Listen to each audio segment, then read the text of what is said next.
வணக்கம். இன்னைக்கு நம்ம பார்க்க போற தலைப்பு என்ன அப்படின்னா திரிகடுகம்.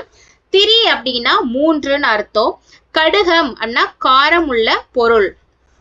அதாவது சுக்கு, மிளகு, திப்பிலி ஆன மருந்துக்கு பெயர் தான் வந்துட்டு திரிகடுகம். இதுதான் காரமான, அதாவது காரமுள்ள பொருள் அப்படின்னு சொல்றது. இந்த திரிகடுகம் 17 கீழ்கணக்கு நூல்களில் ஒன்றுதான் திரிகடுகம். இந்த நூல் 100 வெண்பாக்களை உடையது. இந்நூல் கடல் வாழ்த்து பாடல் திருமாலை பற்றி புகழ்ந்து பாடியுள்ளது. அதே மாதிரி ஒவ்வொரு பாடலிலும் இம்மூன்றும் அல்லது இம்மூவர் என்ற சொல் இதுல இடம் பெற்றிருக்கும். சோ ஒவ்வொரு பாட்டிலுமே இம்மூன்றும் அல்லது அப்படி இல்லைன்னா இம்மூவர்ங்கிற இந்த சொல் கண்டிப்பா இடம் பெற்றிருக்கும் அப்படின்னு சொல்றாங்க.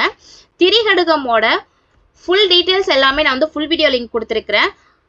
அதே மாதிரி புக் பேக்ல இருக்கிற பாடல்கள் எல்லாமே நான் கொடுத்துருக்கிறேன். மறக்காம செக் பண்ணி பாருங்க அண்ட் சப்ஸ்கிரைப் பண்ணிக்கோங்க.